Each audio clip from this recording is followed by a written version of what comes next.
Hi and welcome to this EDCURRIC 431 assignment by Nick James. This assignment will be a critical reading of the 8 lessons that were taught through the EDCURRIC 431 course. These lessons include gender, digital technology, multi-pedagogy and finally Pacifica. The gender lessons will provide pictures as I was teaching in one of the lessons and was not filming, but the rest of the classes will all be videos that you can use as evidence for this assignment. So to begin the teaching for inquiry lessons, we began with a gender class. The gender lessons were split into 2 parts. Fortunately enough, I was able to teach the first gender aspect.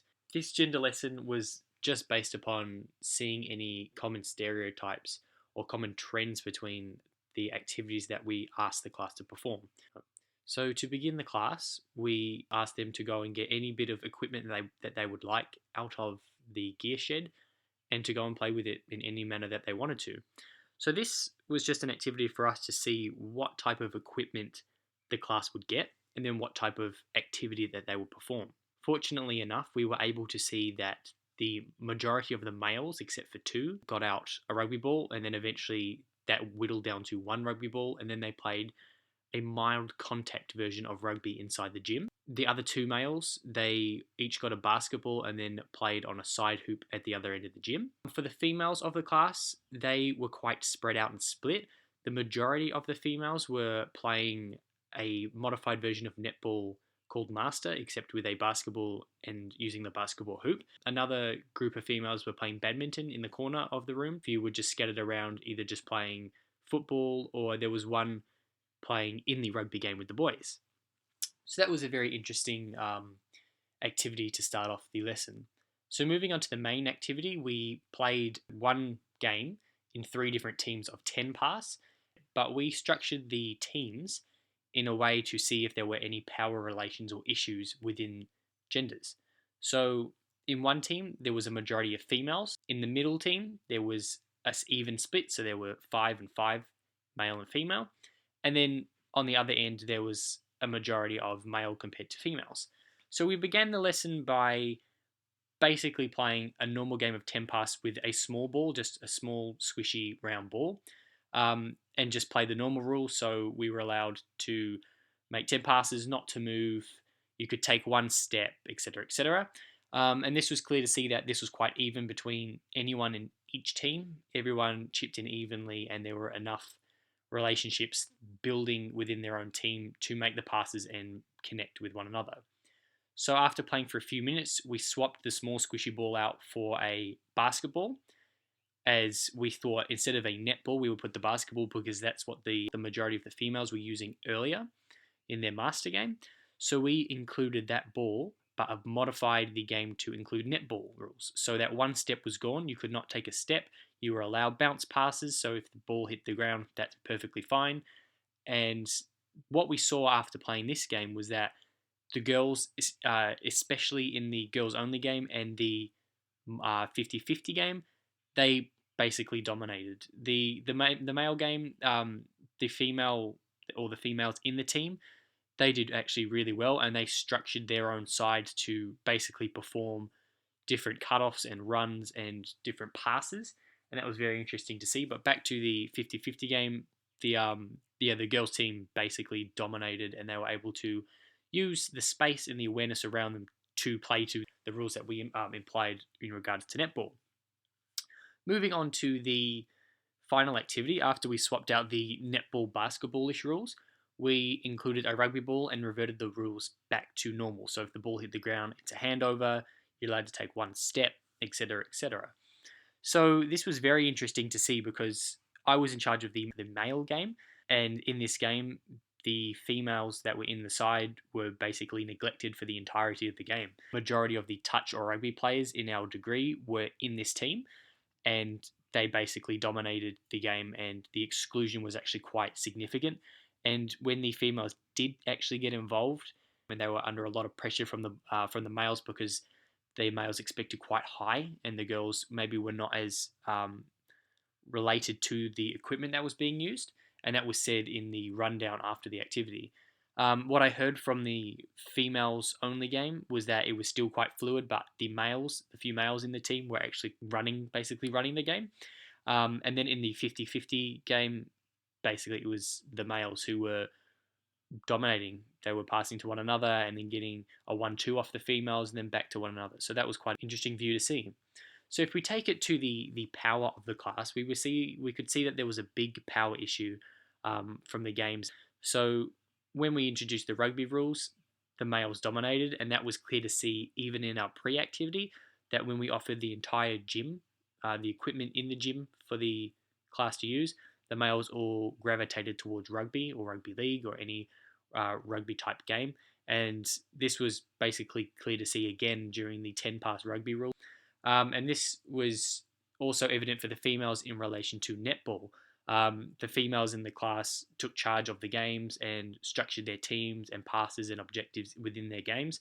We asked the class who had the power in these situations, and the class agreed within their own groups who had the power. And it was interesting to see that the 50-50 group, they basically said that there was no power within the normal rules, then the females had the power, and then during the netball phase, and then the boys had the power in the rugby stage. So that was very interesting to note as well. Within the majority of the gendered games, the minorities, so within the female majority game, the males were the minority, and then vice versa for the male game.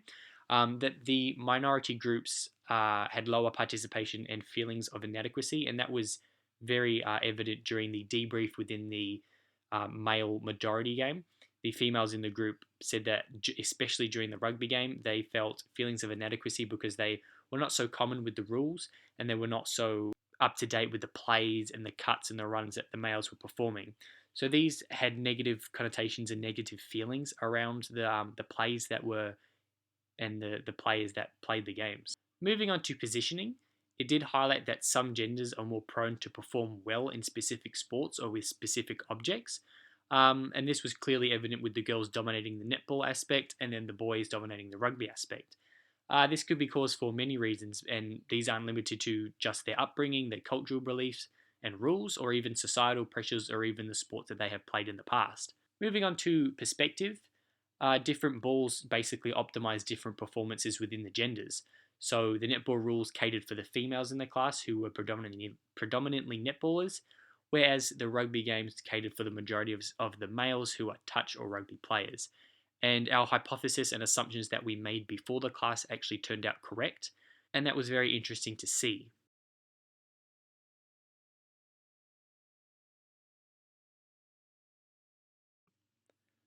Following this lesson, we moved on to the second teaching lesson of gender. So for the warm-up, this warm-up was quite unmemorable. It was a group activity where we were asked to perform different roles in moving around the gym. We were asked to perform roles such as a bodybuilder or a fairy. So we just had to imitate what we thought they would do. So a bodybuilder, you would puff up quite strong, or a fairy, you would jump and dance around. And then after a few seconds, the teacher stopped us and then said a number, and that number represented the amount of people that we were supposed to get into a group with. So this was just a basic warm-up activity for the class to see what other perspectives were on bodybuilder roles or fairy roles or dominant masculine or submissive female roles. And then it was an easy way for the class to get moving and then for the teachers to also split us into a group. So this lesson had two main games. The first one was a 10 pass game that was split evenly between male and females. So this game was as similar, very, very similar to the first gender game. It was just a simple game of 10 pass, but these teams had two people out of their teams that were selected to perform a role. So these roles were similar to the ones that we had to reenact within the first warm-up activity, which included being a masculine male, a fairy, a screamer, and even a girl. That was one of the roles that someone had to portray. And we had to almost identify the roles that they were playing.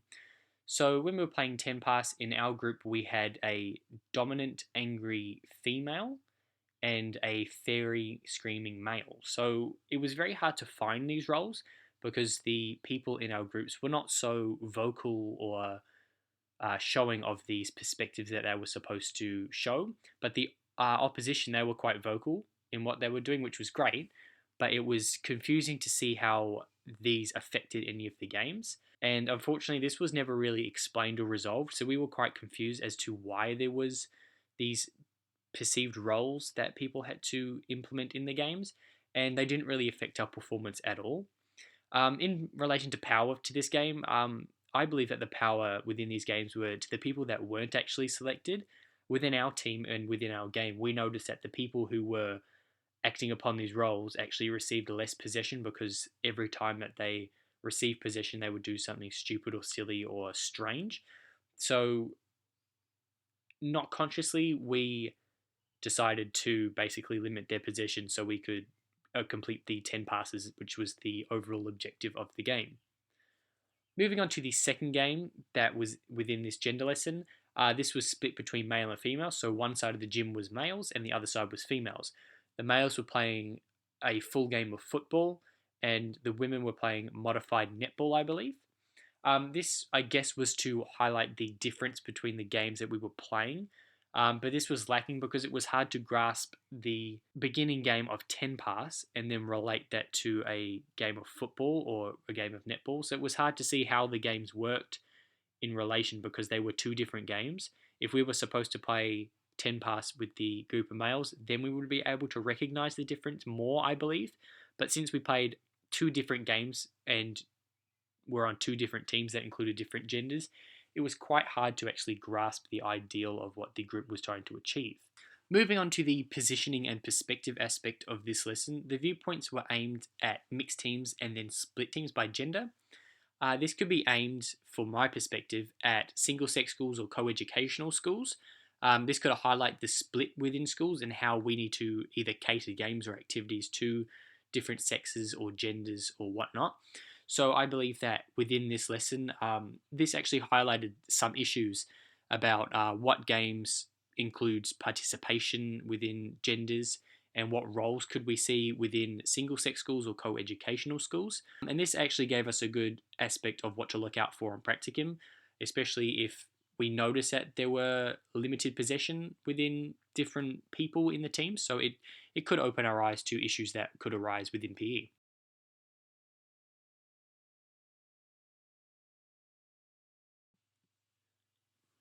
So the first technology lesson was a guided discovery lesson.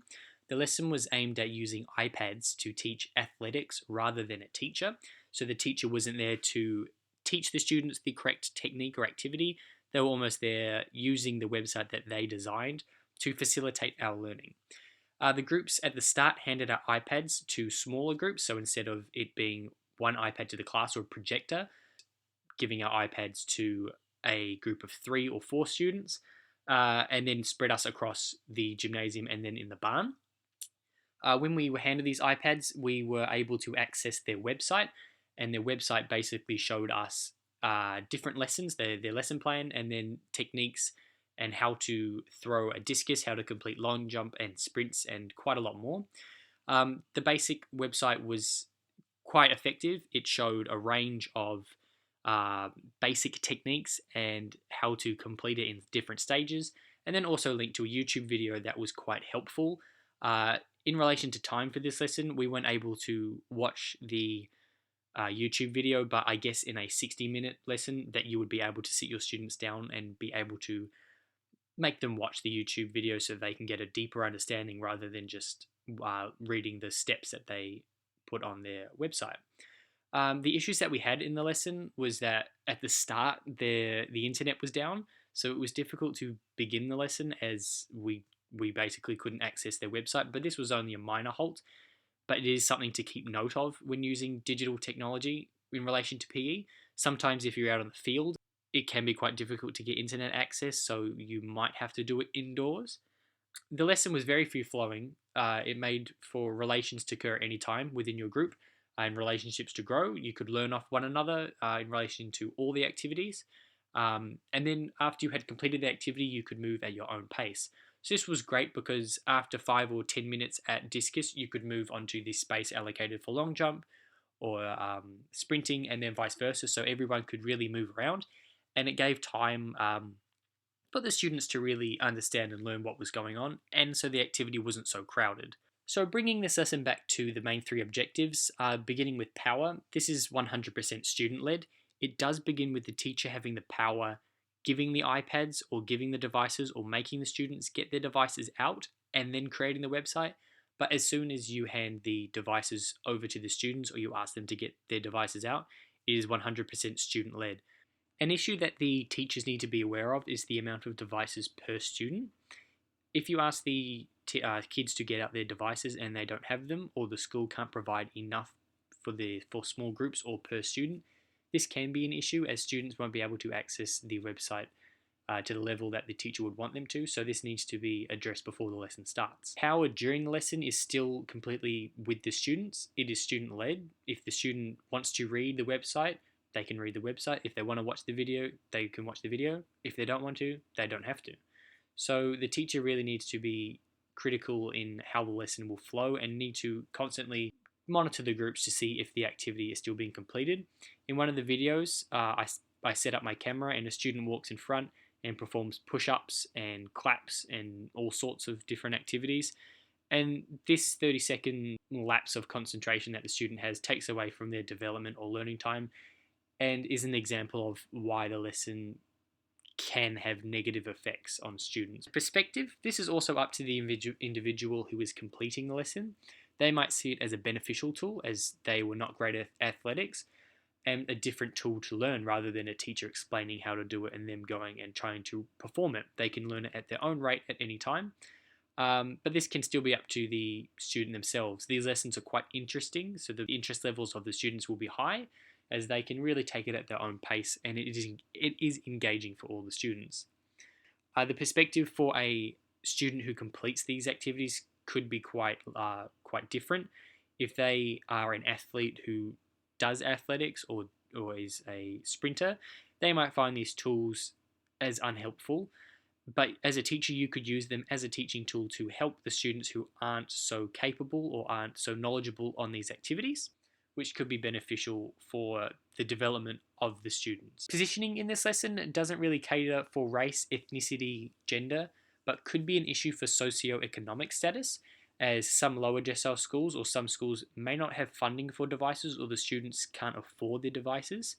And so bringing in an iPad or a laptop or a phone could be quite an issue. So creating a fully digital lesson won't be an effective teaching method at these schools.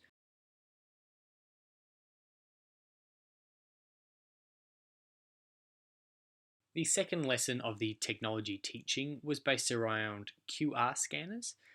This lesson was very interesting, and it was very difficult to say the least.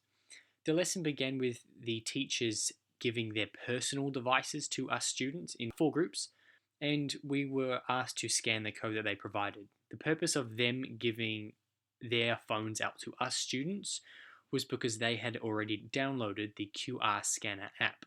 So this app allowed them to create their own code and then scan it. A useful technique would have been to ask us students the day before to download the QR scanner so they didn't have to give over their personal devices. But because we are a degree and we're all close friends, nothing would happen. But in a teaching class, I would be very, very cautious of handing over my personal belongings to students. After we scanned the code, it didn't take us anywhere. After quite a long delay, we were finally told what we were expected to do, and this didn't relate to the QR code at all. All we had to do was create a game. We still didn't understand if it was supposed to be a link to an online game or a game that we were supposed to do in class, and the teacher didn't really give us a proper explanation of what we were expected to do. We went onto the website, and after reading what they wanted us to do, we had to go and find our own website to create a QR scanner code for the other groups to scan, basically. And the game that they wanted us to create was a physical game, so we chose Stuck in the Mud. We wrote what we wanted to do and then created the QR scanner and then paired up with another small group. They had to use their QR scanner to scan our code so they could access our game so that we could play, and we had to scan their code which accessed a video which we would copy, which was Zumba. The issues that we had with this is that the QR code that we provided didn't link to anywhere and they couldn't scan the code. So we were unsure as to what we were supposed to do and ended up telling them what the activity was because the QR scanners didn't work. After completing our activity, we tried to complete theirs, which was Zumba. They told us it was Zumba and then showed us the video. And in the meantime, another group member from each group tried to make the QR scanner work, which eventually did work, and then we were able to access their videos on the teacher's device. The issues were the code themselves and possibly the issues that arise around them, such as internet connectivity, specific websites, having to download apps. So that was quite an issue. I do believe that this could easily be used in classes. If you were completing an orienteering game or course around the school, you could easily print off a QR code, laminate it, and stick it on an objective. And these could be used by the students to get from point A to B to C to D and so on, so on. So it can be a very useful tool. Moving on to the power relations in the class, the students have the power as they are the ones who are creating the games and sharing them, and also the ones who are downloading the QR scanning apps and then scanning them. The teachers do set the foundation of the lesson by explaining what they want to do, but it is ultimately up to the students if they access the app or have their own device with the apps for scanning QR codes downloaded. The teacher can influence this power by providing devices that already have QR scanner codes, and that would ultimately shift the issues that we had in our lesson off the students. Within the perspective aspect, my personal viewpoint is that the QR scanners are an outdated source of technology and slower than other options out there, such as Google Classroom. The teachers like to use them as an activity or an easy way for students to copy a very long link, like a YouTube link or a link to other websites. They do have their benefits, such as orienteering or being able to access things quicker, but the activity that we did really halted my beliefs that this is a useful bit of technology. The positioning relates to class, as I briefly explained with the cost of devices.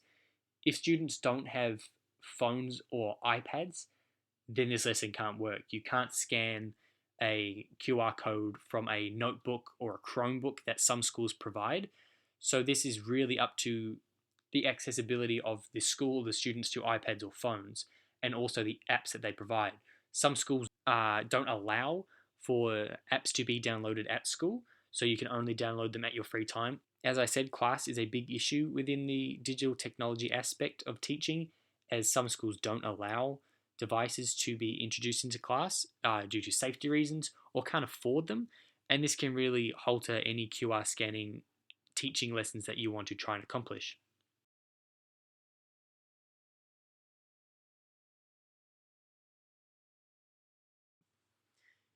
The third teaching aspect was the multi-pedagogy teaching group. I struggled highly with this lesson for quite a few reasons. This lesson was two groups combining into one. So instead of having two genders or two technologies, it was one big multi-pedagogy group. For me, I am still unsure of the aim of the lesson. Before the lesson, we began with a kotawai, which is a basic class agreement to respect one another and understand the opinions and thoughts of others. And this was very good as a multi-pedagogy lesson to begin with a kotawai. The lesson at its center was a debating lesson. The lesson was basically a debating lesson, and the group wanted to see different opinions in relation to a few questions.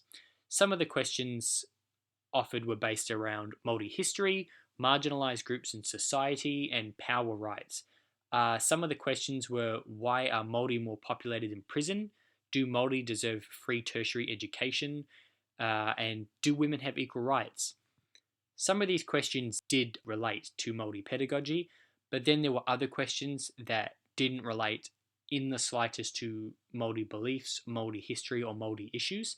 I feel like these questions that they asked were very, very personal, and some students felt incredibly uncomfortable answering these questions, not just to the whole class, but even within their own group. And that is an issue that the teachers needed to realize before they asked these very in-depth questions. When the questions were going to be answered, the leaders of the group just decided to ask anyone to voice their opinions.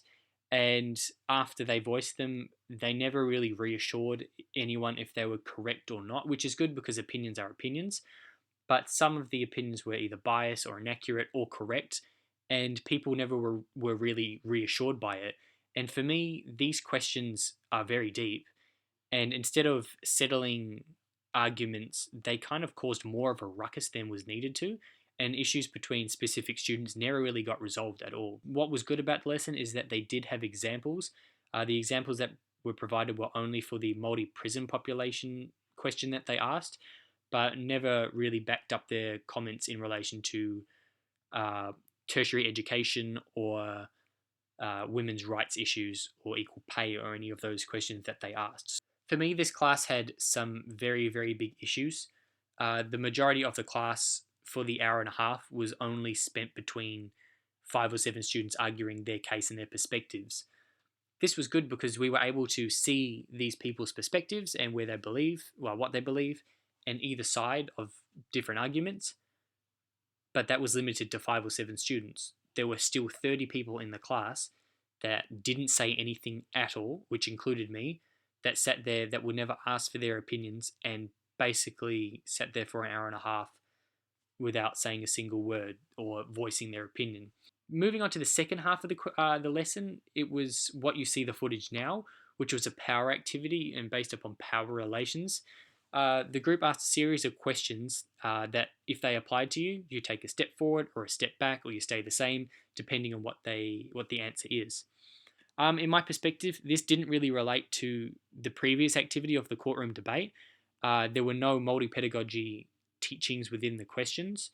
It raised questions of privilege, which can be an issue within different aspects of society, but the group trying to link multi-pedagogy to privilege with the questions that they asked was a bit of a stretch. The issues with these privilege tasks is that students can be nervous or unsure or offended by the questions that are asked. In some cases, they ask about sexuality, which they didn't really link it in, so I'm still confused about the sexuality aspects. After this activity, we returned back to the classroom where we finished with the kotawai and basically touched on small aspects of kaupapa Māori, which was very helpful because I feel like that is the only part that I learnt in the class, and that was the ending 5 minutes of the class. Within the power relations in the class, the people who spoke, the 5 to 7 people, they had the power. They were the ones with the confidence, the knowledge, and they were able to counter other people's arguments. This was evident from the first 2 minutes right to the end of the class. The students who weren't comfortable or weren't confident were the minority, and that was actually the 30 odd students that didn't say anything for the entirety of the class. Sharing of knowledge within multi-pedagogy is key, and that is what happened. The 5 to 7 people did share their knowledge, but the 30 people that sat there and said nothing didn't share their knowledge. So that really didn't link back to the key fundamentals of kaupapa Māori. Positioning in the class, we touched on everything from race, class, ethnicity, gender, age, personal experience, and background. And that actually was great because we were able to see different perspectives and share information again. This learning allowed us to see how these key ideas were being affected, but the style of questioning and the teachers themselves didn't question us on how we can improve these issues. They only highlighted the issues, so that could be an add-on to one of these lessons. The perspectives were very clear to see, but they were limited, as I have stated multiple times. They were only from about 5 to 7 people's opinions. There were still 30 people in the class that said nothing and possibly would have had different perspectives and opinions, and that really needed to be brought up rather than the same repetitive perspectives over and over again.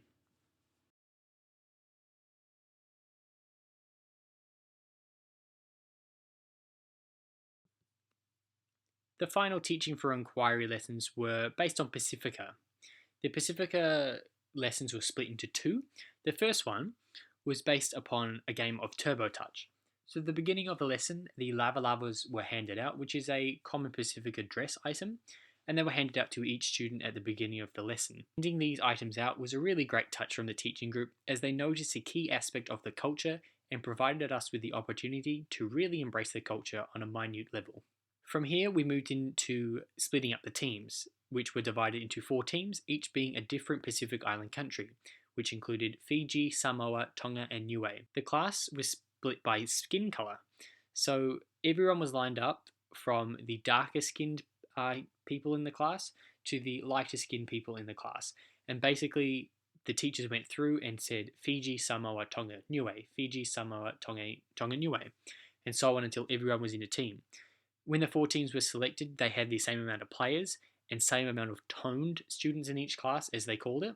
The darker toned students were told not to speak during discussions and tactics, but to perform to the best of their ability during the game setting, which was Turbo Touch. These students really embraced what they had to do, and we noticed that in the discussions that we had about tactics and changes to the rules and everything, that they didn't say anything and just nodded and said, sure, yeah, whatever, I don't really care. These are common stereotypes that people have about Pacific Island students, that they are very good at sports and games and physical activity, but aren't good at intellectual situations such as tactics or English or maths, etc., etc. So this really highlighted an issue within schooling itself and within the society itself. And we were able to notice these issues, but when raised at the end, it really made us think about how these issues affected the game performance, because the game performance was awesome, but the game performance in relation to the tactics weren't so great. The games that we were playing had 2 different balls. So the first ball was made of a grass material bundled up into a big circle surrounded by traditional island material, and the other ball was just a normal touch ball. This was a really great touch from the groups, as it was a nod to the islands that didn't or don't have the equipment but are still improvising and playing it in their own way. The perspectives in this lesson really gave us different viewpoints on how the games are played, such as the touches of the lava that each student had and the different balls that we were able to use. And this really opened our eyes to the creativity and resourcefulness and even the issues that the Pacifica people face. It also made us recognize the perspectives around the Pacific Islanders through the team split and the issues in society, especially New Zealand society, of Pacific people not being as intellectual per se, that's the stereotype, but being more dominant in physical aspects. In relation to power, the people who played touch or rugby players were dominant, and this was the objective of the teaching group, and that was clear to see when they split the teams up from darker skin tones to lighter skin tones. And when they asked the darker skin tone people to not talk but play very well. The positioning of the lesson, we were able to see the life experiences and even the socio-economic status that the Pacific people live with through the use of the lavas and even the ball that they provided for us to play. It provided a cultural understanding and awareness of the issues and the stereotypes that face the Pacific community in relation to brown bodies only being good at sport and not being good at intellectual courses. So I think this lesson was a fantastic eye-opener and a really, really great lesson.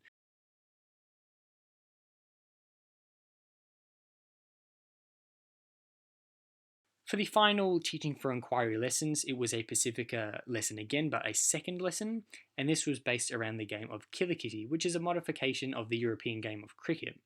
It is modified in many ways, which is the bat, instead of it being a very flat bat and quite lightweight, it is basically a 3-sided club that is quite heavy. And the bowling rotates, instead of 6 bowls from one end and then 6 bowls from the other, it was 1-2, 1-2, 1-2, just back and forth the whole time. And even the jester aspect that was included.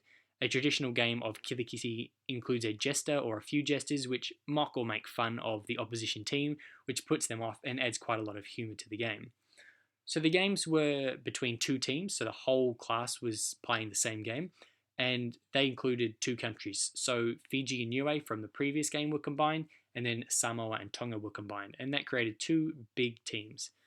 A key element of the game was to have the jester rule, which is allowed in the Killikitty game. And all we had to do was distract or insult by chanting or blowing whistles or saying things to the opposition. This was really enjoyable, but there were issues involving what was said and what wasn't said.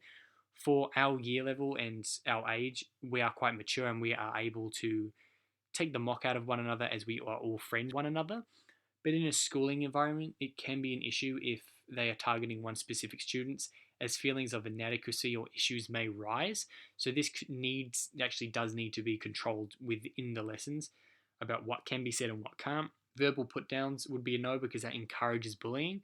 But blowing a whistle or clapping your hands or shouting when someone's bowling are the little things within the key rule of Killikitty that can be implemented into the class.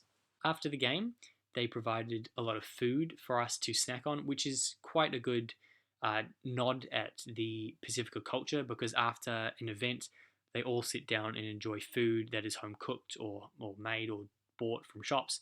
And it's a great touch and a great nod to what the Pacifica culture would actually do. The power in this lesson was completely up to the individual. Everyone was able to have a bat and then to field, but it was really up to the individual to either chase the ball or get involved with gesturing or field or throw the ball back in or anything. So it is up to the individual whether they want to participate fully in the aspects of Kilikiti. Perspectives in this lesson allowed us to recognise that there is a difference between cricket and Kilikiti, and how the islands have interpreted a European game and added their own twist through the clubs and the balls and even the gesture aspect. It was great to recognise the similarities between it in the format that the game is played, but also to learn and embrace the differences that the game had itself. The positioning in the lesson was more of the same of the previous Pacifica lesson. We were able to see that there was a historical perspective in this lesson, but also the resourcefulness and the creativity of the different cultures opened our eyes more.